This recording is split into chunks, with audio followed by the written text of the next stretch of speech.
नमस्ते दोस्तों, movie Manchar HD में आपका स्वागत है।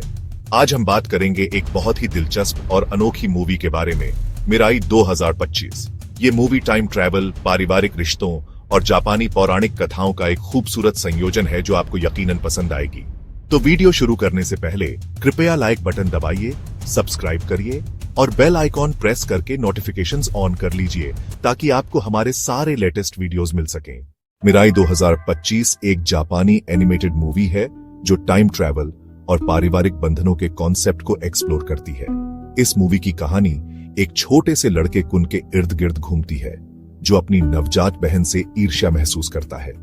लेकिन जब वो अपने घर के बैकयार्ड में एक जादुई बगीचा खोजता है तो उसकी जिंदगी पूरी तरह से बदल जाती है। इस बगीचे के जरिए वो अलग अलग समय कालों में यात्रा कर सकता है और अपने परिवार के सदस्यों से अलग अलग उम्र में मिल सकता है। ये मूवी मशहूर डायरेक्टर मामोरू होसोडा ने डायरेक्ट की है, जो अपनी अनोखी कहानी कहने की कला और खूबसूरत एनिमेशन के लिए जाने जाते हैं। उनकी पिछली मूवीज जैसे योर नेम और वेदरिंग विद यू की तरह ये मूवी भी भावनाओं और विजुअल ब्यूटी का परफेक्ट ब्लेंड है। सबसे पहले मिलते हैं हमारे मुख्य किरदार कुन से। वो एक 4 साल का लड़का है जो शुरू में अपनी नई बहन मिराई से बहुत ईर्ष्या महसूस करता है। मिराई उसकी छोटी बहन है जो अभी बच्ची है। उसके जन्म के बाद कुन को लगता है कि उसके माता पिता का सारा ध्यान अब मिराई को मिल रहा है। कुन के माता पिता मॉडर्न वर्किंग पेरेंट्स हैं। उसके पापा वर्क फ्रॉम होम करते हैं और मम्मी ऑफिस जाती हैं। दोनों परिवार और करियर को बैलेंस करने की कोशिश करते हैं, जो आज के समय में बहुत रिलेटेबल है। परिवार में एक डॉग भी है, युक्को, जो कुन का बेस्ट फ्रेंड है और कहानी में एक महत्वपूर्ण भूमिका निभाता है। लेकिन सबसे दिलचस्प किरदार है वो जादुई बगीचा, जो असल में एक टाइम पोर्टल है।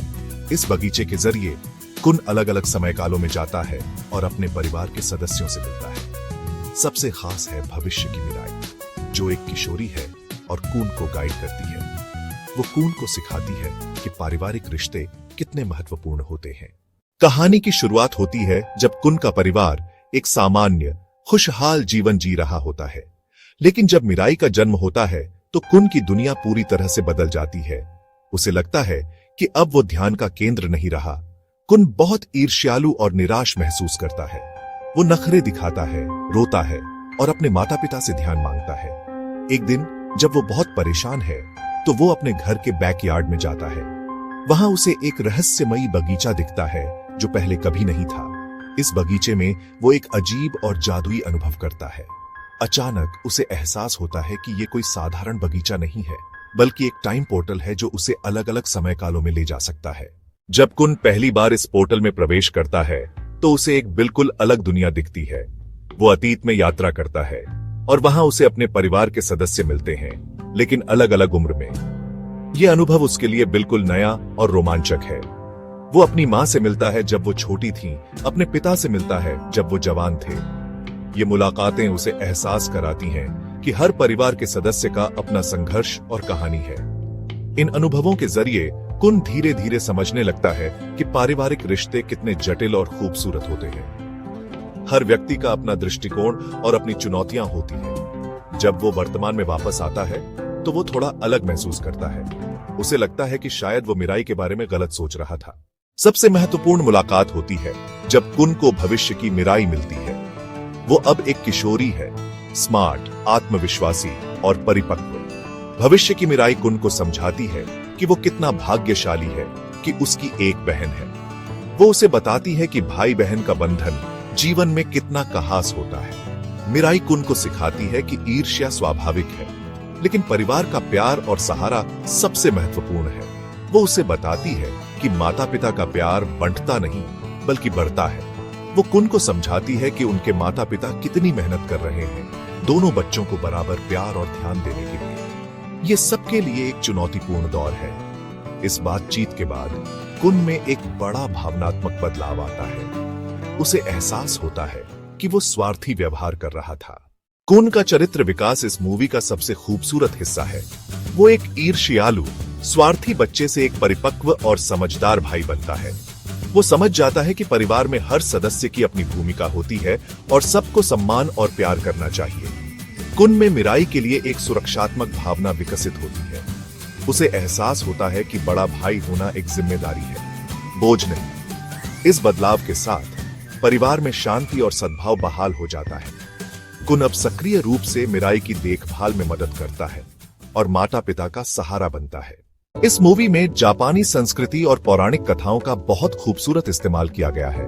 टाइम ट्रैवल का कॉन्सेप्ट जापानी लोक कथाओं से प्रेरित है। जापानी संस्कृति में पूर्वजों और वंश का बहुत सम्मान है। ये मूवी इस कॉन्सेप्ट को खूबसूरती से एक्सप्लोर करती है।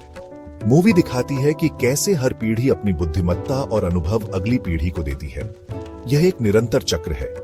दिलचस्प बात यह है कि मूवी आधुनिक पारिवारिक समस्याओं को पारंपरिक ज्ञान से हल करती है।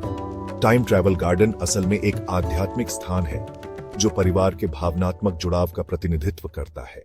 मूवी में एक बड़ा ट्विस्ट ये है कि ये सारे टाइम ट्रैवल अनुभव असली हैं या सिर्फ कुन की कल्पना। ये शुरू में स्पष्ट नहीं होता, लेकिन धीरे धीरे पता चलता है कि ये अनुभव असली हैं और बगीचा असल में एक जादुई जगह है जो परिवार के भावनात्मक बंधनों को मजबूत करता है। सबसे बड़ा खुलासा यह है कि यह बगीचा सिर्फ कुन के परिवार का नहीं है, बल्कि पीढ़ियों से इस परिवार के साथ जुड़ा हुआ है। मूवी खुलासा करती है कि हर परिवार में यही संघर्ष होते हैं: ईर्ष्या, समायोजन, प्यार और समझ।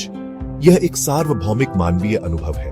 अंत में कुन पूरी तरह से बदल जाता है और एक प्यार करने वाला, जिम्मेदार बड़ा भाई बन जाता है। इस मूवी का मुख्य विषय पारिवारिक गतिशीलता और भाई बहन के रिश्ते हैं। ये दिखाता है कि कैसे एक नए परिवार के सदस्य के आने से सबकी जिंदगी बदल जाती है। मूवी आधुनिक पेरेंटिंग की चुनौतियों को खूबसूरती से संबोधित करती है।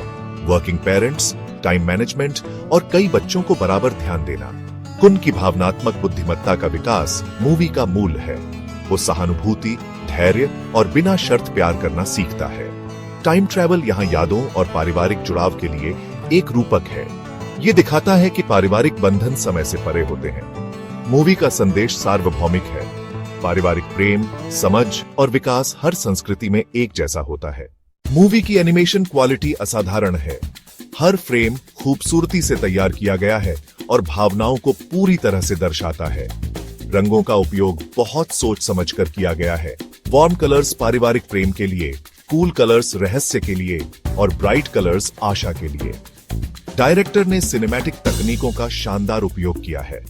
कैमरा एंगल्स, ट्रांजिशंस और विजुअल मेटाफर्स कहानी कहने की कला को और बेहतर बनाते हैं। साउंड डिजाइन और संगीत भी उत्कृष्ट है। बैकग्राउंड स्कोर भावनाओं को पूरी तरह से पूरा करता है। कुल मिलाकर मिराई 2025 एक खूबसूरत, भावनात्मक और सार्थक मूवी है। मैं इसे 5 में से 4.5 स्टार देता हूँ। ये मूवी परिवारों के लिए परफेक्ट है, खासकर उन परिवारों के लिए जिनमें कई बच्चे हैं या जो पेरेंटिंग की चुनौतियों का सामना कर रहे हैं। मूवी आपको भावनात्मक रूप से छुएगी और पारिवारिक रिश्तों के बारे में सोचने पर मजबूर करेगी। ये सिर्फ मनोरंजन नहीं, एक अनुभव है। अगर आप सार्थक सिनेमा पसंद करते हैं तो ये मूवी जरूर देखिए।